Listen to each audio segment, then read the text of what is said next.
Hey guys, thank you for joining us for another Men's Bible Brief. This is Pastor Autry. If you can, join us on Wednesday mornings. The info is on the screen. If not, we got you covered right here on YouTube. Well, let's go ahead and join the brief in progress. God bless you. Hey guys, this is Pastor Autry. Thank you for joining us. We're continuing our study entitled The Measure of a Man, based on the book by Gene Gex. If you don't have it in your library, you ought to have it. There are 20 essential traits of what it means to be a man of God. I think that's very, very important. Let me give you the Hump Day food for thought today. It says this: no amount of sleep is enough when your soul is tired. Boy, that sounds truthful. Only God can give us rest when our souls are tired. And so today, I want to jump into chapter 3. If you have a chance to look at it, hopefully you had. It deals with moral purity.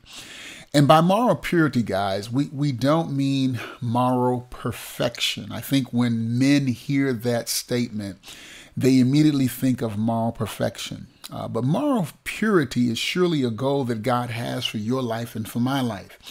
It is a goal. It is a target. It is a process. It is we progress into it. And I believe that there's an experience spiritually that actually eclipses the struggle we may have. And so moral purity is not moral perfection, but it is a goal. It is a target that God has for us. And for many of us, even online today, that is listening to this, sometimes it feels like moral purity is a moving target. So I want to speak to that. And if I had to use a title that just kind of captured this, I would call it about the sexual struggle. The sexual struggle. Because as men, if there's one issue, particularly Christian men struggle with, this is it. And as I thought about this, I thought about yesterday when President Joe Biden announced that he was running again. And they say if he wins the 2024 election, that when he completes his second term, he will be 86 years old. I'm like, man, 86 years old and running the country. That is a remarkable feat.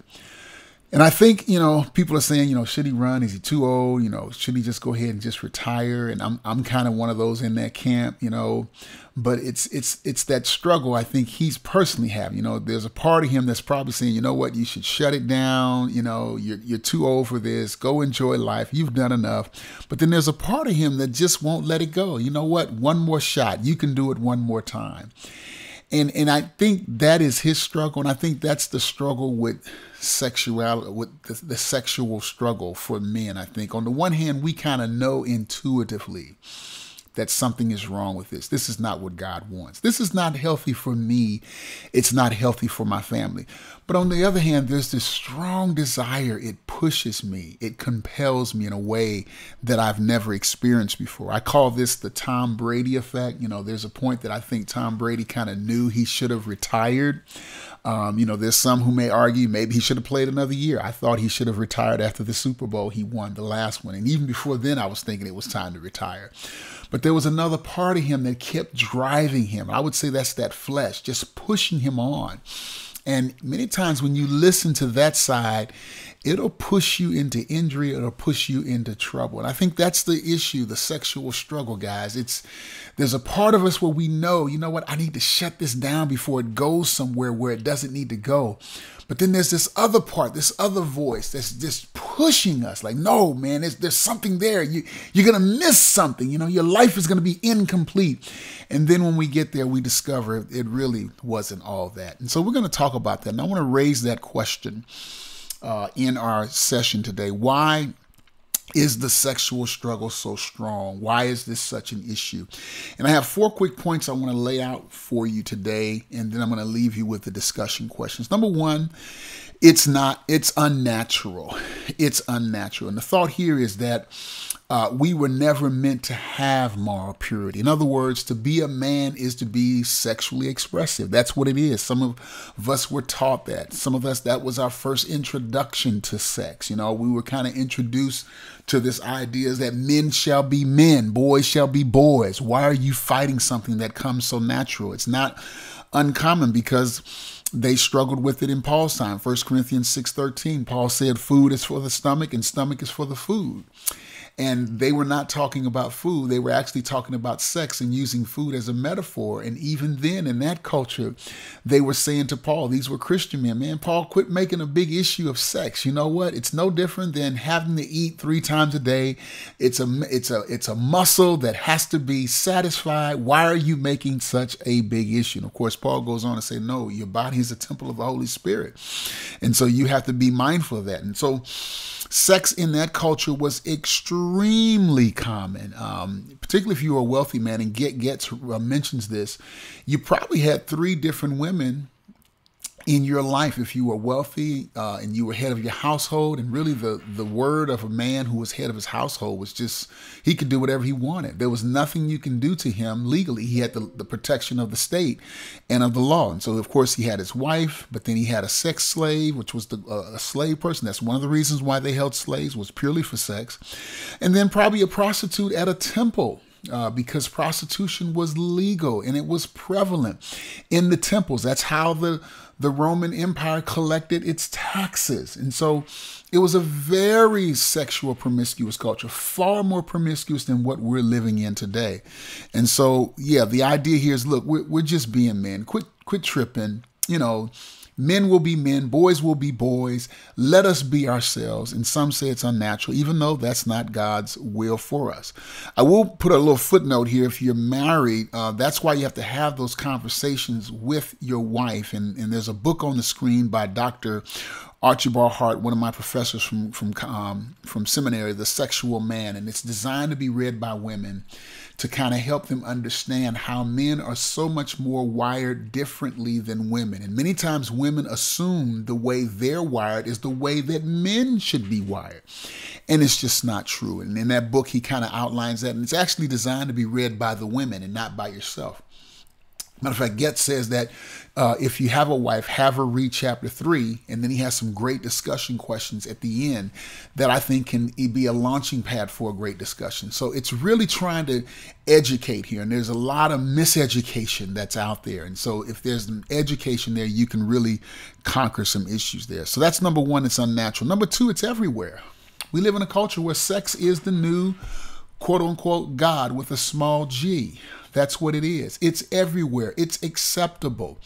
There's no shame. There's no guilt. All the different relationships. It's just a click away. And I came up at a time where anything pornographic was behind the counter at a 7-Eleven stand. Today, it's a click away. It's in the commercials. It's in the music. An entire culture has been raised with the music to be sexualized and to carry certain sexual values that had never been introduced to this world. And so that's what I think makes it difficult. It's just everywhere.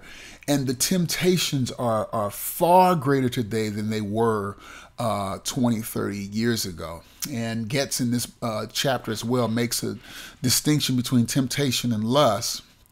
You can be tempted, but being tempted is not the sin. It's yielding to temptation. And lust is desiring a woman to the point that you want to objectify her or take it to the next level. And I think that's a great description, because there's another side that we can appreciate the beauty of a woman without lusting for her for our own personal objectification or aggrandizement. And so that's the idea. And so the point is here is that it is just everywhere. You can't go 2 steps without being some kind of form of sexual expression being shoved in your face. And I think that makes it difficult. Number 3, it's addictive.